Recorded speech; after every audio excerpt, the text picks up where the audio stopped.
சச்சா, நான் இப்படி முட்டாள் மாதிரி யோசிக்கிறேன். திட்டுனா அவ இப்படி ஃபோன் பண்ணுவா?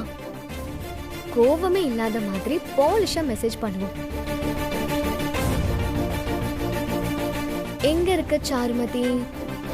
நல்லா இருக்கியா?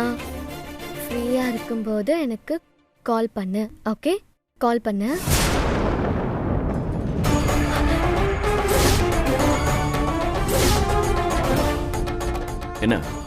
என்ன பார்த்ததும் செல்போனை மறைக்கிற? மறுபடியும் சாருமதி கால் பண்ணியா?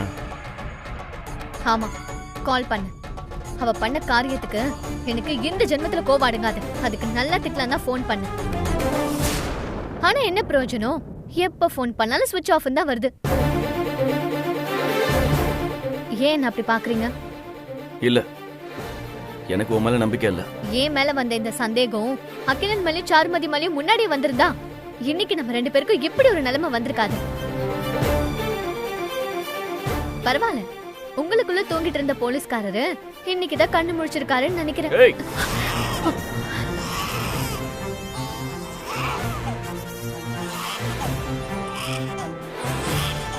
சுச்சோ, அழாதீங்கடா தங்கம். எதுக்கு அழறீங்க? எதுக்கு இப்படி கத்துறீங்க? உங்க சத்தம் கேட்டுதான் குழந்தை இப்படி அழுது. அச்சுச்சோ, ஒன்னும் இல்லடா செல்ல குட்டி, அழாதீங்க, ஒன்னும் இல்ல.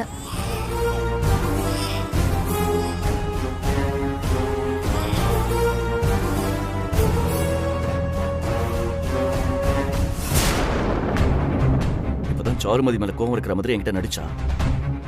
ஆனா இங்க இவ்வளவு அன்பா மெசேஜ் அனுப்பியிருக்கா. 2 பேரும் டச்ல தான் இருக்காங்க. சாருமதி எங்க இருக்கான்னு கண்டிப்பா ஆதிராவுக்கு தெரியும். ஆமா, இந்த சாருமதி போனை ட்ராக் பண்ண சொன்னனே, வாசியா என்ன அப்டேட் பண்ணல?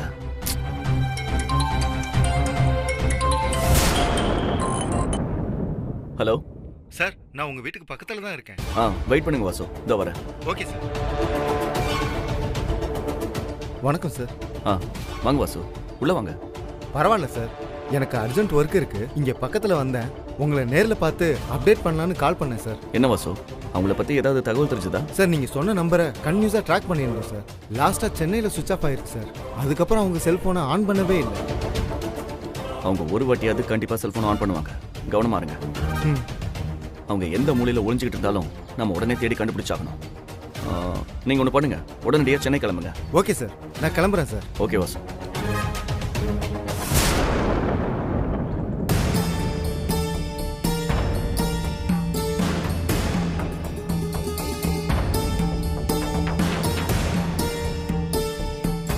வர வர உங்க அப்பா ரொம்ப ஓவரா போறாரு செல்லம். என்ன ஒரு கிரிமினலை பாக்குற மாதிரி பாக்குறாரு. நான் யார்கிட்டயாவது போன்ல பேசினா கூட சந்தேகப்படுறாரு. வீட்டுக்கு நடுவுல ஏதோ 3 அடி உயரத்திலே செவுத்த வச்சுக்கிட்டு என்னமோ பெரிய சைனா வால் கட்டின மாதிரி பில்டப் கொடுக்கறாரு. அந்த அகல்யா அத்தை என்னமோ அவங்கள பெரிய ராஜமாதா மாதிரி நினைச்சுக்கிட்டு வீட்டுக்குள்ள ரூல்ஸ போட்டுட்டு இருக்காங்க. உங்க அப்பாவுக்கு என் பாட்டியையும் அம்மாவையும் பிடிக்கலனா அவர் பேசாம போக வேண்டியதானே? என்ன பேச வேண்டாம்னு சொல்றதுக்கு அவருக்கு என்ன உரிமை இருக்கு? நாளுக்கு நாள் உங்க அப்பா ஒரு சாடிஸ்ட் ஆயிட்டே வராரு. இப்ப நான் சுபத்ரா அம்மா கிட்ட எப்படி பேசுவேன்?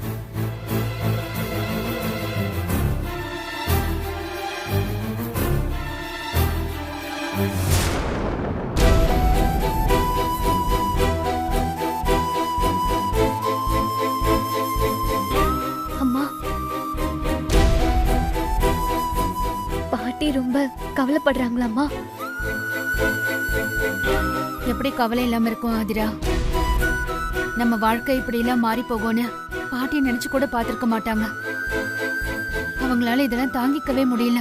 இதுக்கு சாருமதியா அகிலும் தானமா எல்லாத்துக்கும் காரணம். அவங்க 2 பேரையும் உடனே கண்டுபிடிச்சு அவங்க வாயாலே நடந்ததை சொல்ல வைக்கணும். அப்பதான் நம்ம மேல எந்த தப்பும் இல்லைன்னு ப்ரூவ் பண்ண முடியுமா? இல்லன்னா திருமாறன் எதுக்கு எடுத்தாலும் என் மேல எரிஞ்சு விழுறாருமா. எல்லா விஷயத்திலும் என் மேல சந்தேகப்படுறாரு. என் மேல, உங்க மேல, பாட்டி மேல கூட ரொம்ப கோவமா இருக்காருமா. என்னால அதெல்லாம் தாங்கவே முடியலமா. ஃபீல் பண்ணாத ஆதிரா. நான் திருமாறனை சின்ன வயசுல இருந்து பாக்குறேன். அவனோட இந்த கோவத்தை விட அவன் காமிக்கிற பாசம் அதிகமா இருக்கும். அவன் கேரக்டர்ல அப்படியே பாட்டி மாதிரி தான். ரொம்ப நல்லவன் ஆதிரா. உனக்கு ஞாபகம் இருக்கா, ஆரம்பத்துல உங்க பாட்டி உன்னை பேத்தியா ஏத்துக்கல. எவ்வளவு தூரம் நம்ம 2 பேரும் கஷ்டப்பட்டோம். ஆனா ஒரு நாள் அவங்க மனசு மாறி இந்த ஊர் முன்னாடி உன்னை பேத்தியா ஏத்துக்கிட்டாங்க. அதே மாதிரி திருமாறனும் கண்டிப்பா ஒரு நாள் மனசு மாறுவான்.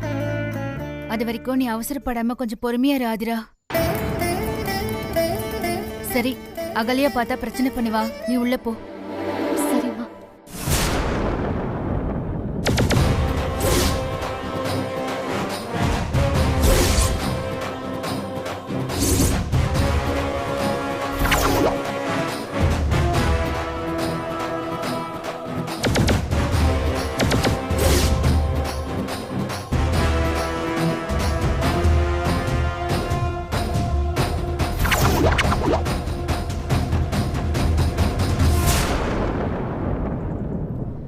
என்ன மகாராணிங்களா? அம்மா பொண்ணு சென்டிமெண்ட் சீன் ஓடிட்டு இருந்துச்சு போல. நான் கொஞ்சம் லேட்டா வந்துட்டேன்ல.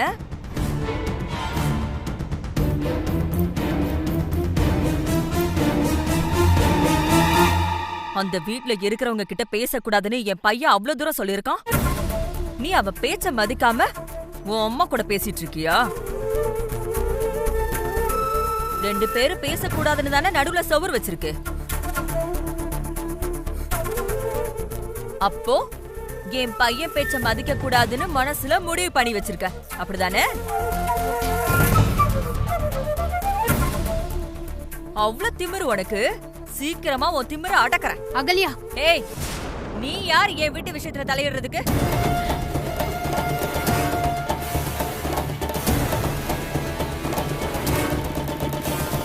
இன்னையில இருந்து சமையல் வேலை கொண்டு எல்லா வேலையும் நீதான் செய்யணும்.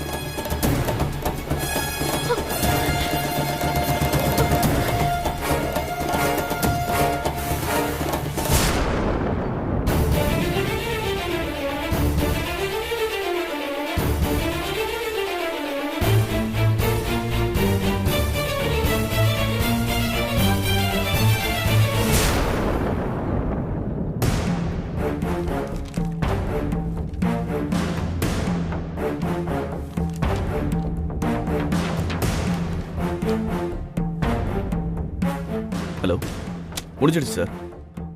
இன்னும் 5 மினிட்ஸில் கேஸ் டீட்டெயில் அனுப்பிடுறேன். பார்த்துட்டு கால் பண்ணுங்க. Okay sir.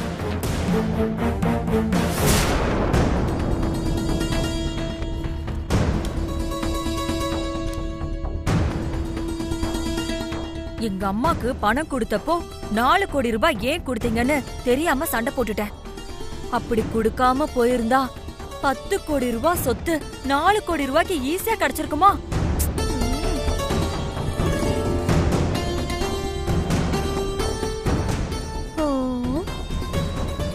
கண்ணை ஊத்து ஊத்து எத்தனை வாட்டி பார்த்தாலும் உனக்கு தான் ஒண்ணுமே புரியாதேடா தங்கம்.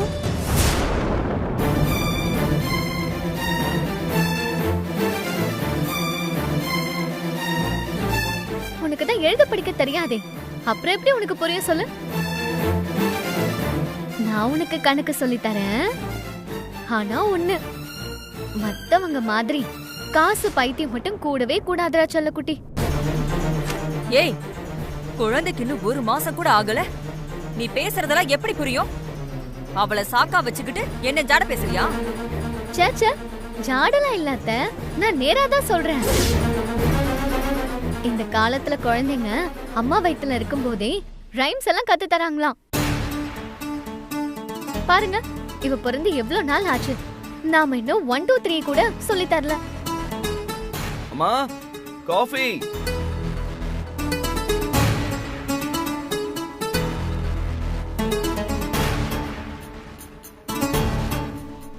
என்ன அவன் சொல்றது காதுல விழலையா? நின்னுட்டே இருக்க. காஃபி வேணுமா? கொண்டு போய் கொடு. அப்படியா? எனக்கு எதுவும் கேட்கலையே. உங்களுக்கு தானே கேட்டுச்சு, நீங்க போய் கொடுங்க. இன்னையில இருந்து நான் சமைக்க மாட்டேன், கிச்சன் பக்கமே வர மாட்டேன். ஓ, அப்ப 3 வேளையும் சாப்பாடு ஹோட்டல்ல தான் வாங்கணும்ல?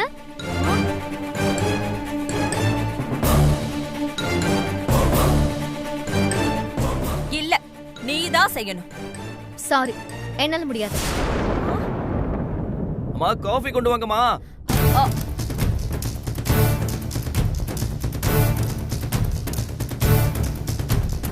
இப்படியே லேட் பண்ணிட்டு இருந்தேன்னா அவனுக்கு கோவம் வந்துரும். சீக்கிரம் கொண்டு போய் கொடுப்போ. அகல்யா ஆதிராவ திருமாறன் கிட்ட மாட்டி விடுறதுக்குனே பண்றா. ஆதிராவுக்கு காஃபி போட தெரியாதே, என்ன செய்ய? சீக்கிரம் போய் காஃபி போடு.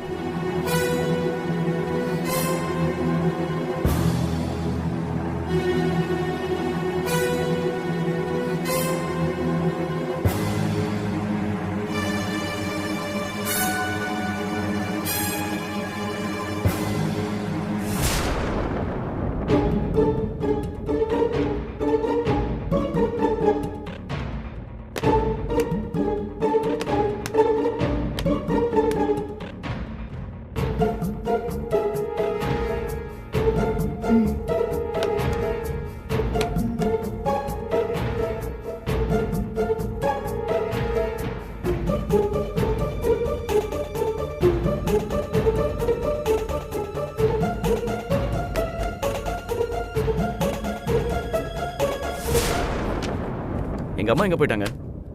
ரொம்ப நேரமா காஃபி கேட்டுட்டு இருக்கேன், காதுல வேலையா? உங்க அம்மா வெளியில கால் மேல கால் போட்டு பேப்பர் படிச்சிட்டு இருக்காங்க.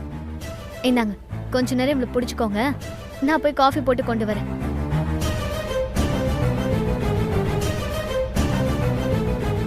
என்ன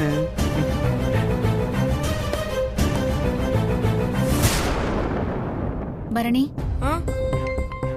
இங்க வா.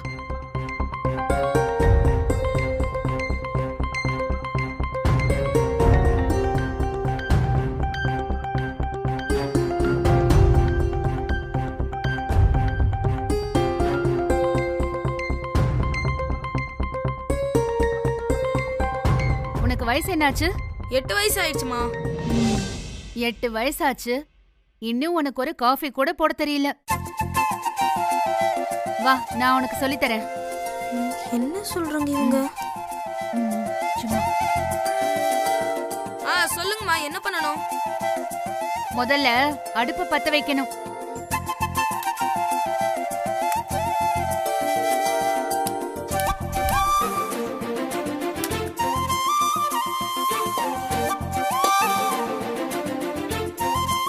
அப்புறம் ஒரு குண்டாவுல 3 கிளாஸ் பால் ஊத்தி அடுப்புல வைக்கணும்.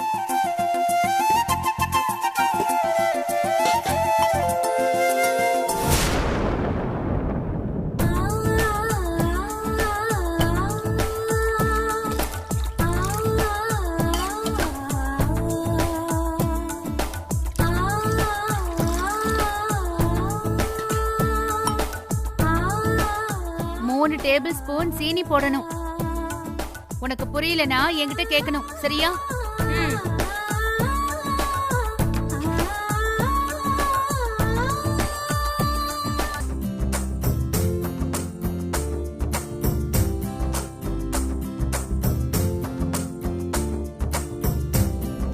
ஓஹோ, மகளுக்கு காஃபி போட சொல்லி தரியா? அதையும் பாப்போம். பால் கொதிச்சதும் 2 ஸ்பூன் காஃபி பொடி போடணும்.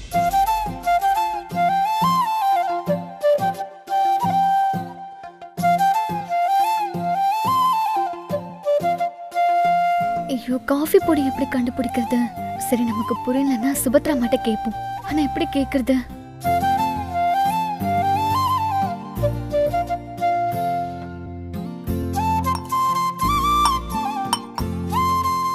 ஆதிராவுக்கு காஃபி பொடி எதுன்னு தெரியல போல. பரணி, காஃபி பொடி எப்படி இருக்கும்னு உனக்கு தெரியுமா? தெரியாதுமா. நம்ம வீட்ல எப்பவும் காஃபி பொடி அடுப்புக்கு மேலதான் இருக்கும். பிரவுன் கலர்ல கொஞ்சம் பரபரன்னு இருக்கும்.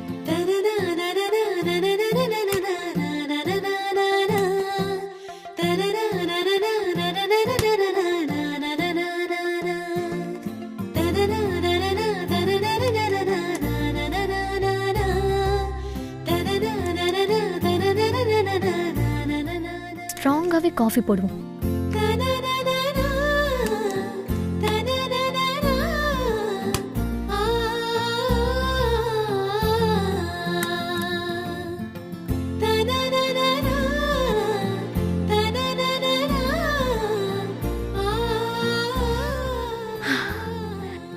என்ன ஒரு ஸ்மெல். காஃபி செம்ம ஸ்ட்ராங்கா இருக்கு. அப்படியே எடுத்து ஒரு ஆத்து ஆத்தி டக்குன்னு கிளாஸ்ல ஊத்தி உடனே குடிச்சிடணும். லேட் பண்ண கூடாது. லேட் பண்ணா காஃபி ஆறிடும்.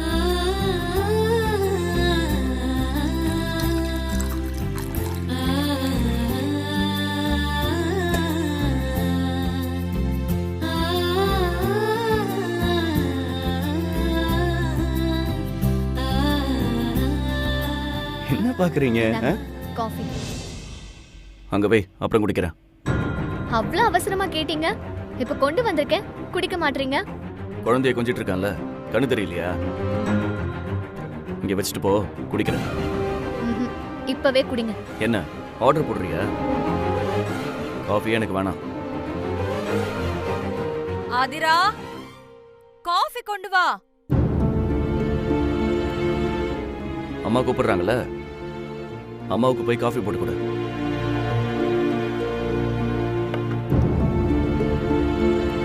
பட்டுக்குட்டி, செல்லக்குட்டி, இங்க பாருங்க. ஆதிரா, காஃபி கொண்டு வா.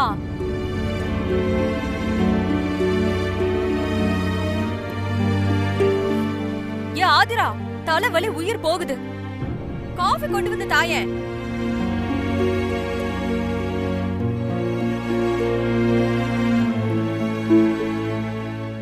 அத்தை காஃபி. உன்கிட்ட நான் எவ்வளவு நேரமா காஃபி கேட்டுட்டு இருக்கேன். இப்படி ஆடி அசைஞ்சு வர. காஃபினா சூடா குடிக்கணும். நீ இவ்வளவு நேரம் கழிச்சு ஆறி போன காஃபியை கொண்டு வந்து குடுக்குறியா? அத்தை, காஃபி சூடாதான் அத்தை இருக்கு. இந்தாங்க குடிங்க. இந்த ஆறி போன காஃபி எனக்கு வேண்டாம். போ, போய் சூடா வேற காஃபி எடுத்துட்டு வா. அத்தை, இல்லத்த, இதுவே சூடாதான் இருக்கு. இங்க குடிச்சு பாருங்களேன். இந்தாங்க குடிச்சு பாருங்க. வேண்டான்னு குடிச்சு சொல்றேன்ல. பார்த்தாதான் தெரியும். வேண்டாம். குடிங்க அத்தை.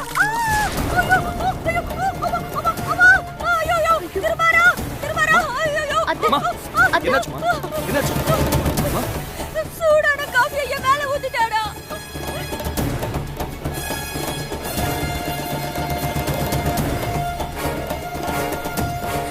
ஆறி போன காஃபியை கொண்டு வந்து கொடுத்தா வேண்டாம், சூடா எடுத்துட்டு வான்னு சொன்னேன். அதுக்கு காஃபியை மேல கொட்டிட்டாடா.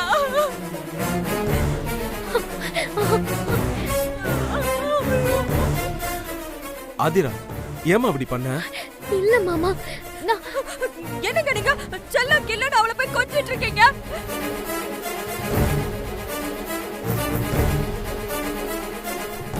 வர வர அவளுக்கு திமிரு ரொம்ப ஜாஸ்தி ஆயிடுச்சு.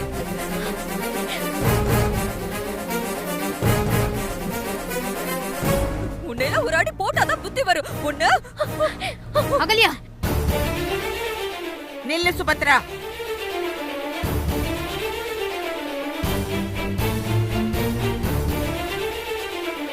கைய கீழே போடு.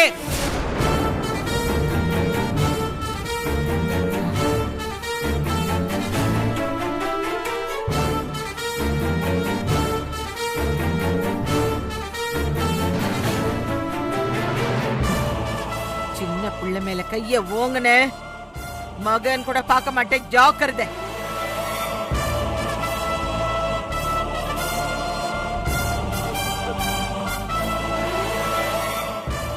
வீட்டுக்கு நடுவுல சுவர் வச்சா எங்க பேத்தி மேல இருக்கிற அன்பு காணாம போயிடாது.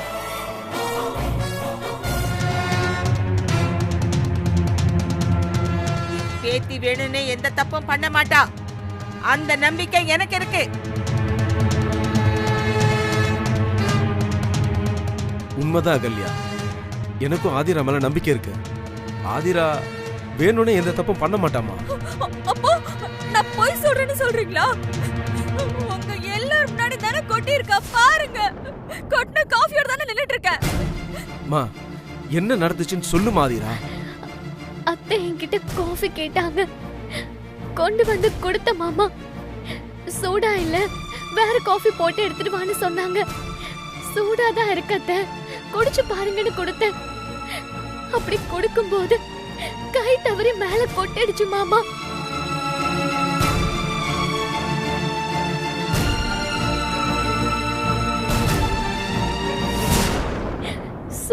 இல்லைன்னு முதல்ல சண்டைக்கு வந்தாங்க. இப்போ காஃபி சூடா இருக்குன்னு திட்டிட்டு இருக்காங்க மாமா. அத்தையை என்னால புரிஞ்சுக்கவே முடியல மாமா.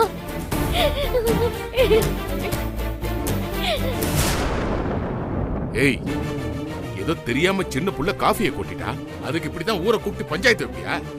ஒருத்தியவே எல்லா வேலையும் செய்ய சொன்னா அப்புறம் இப்படித்தான் ஒண்ணு கிடக்க ஒண்ணு ஆகும்.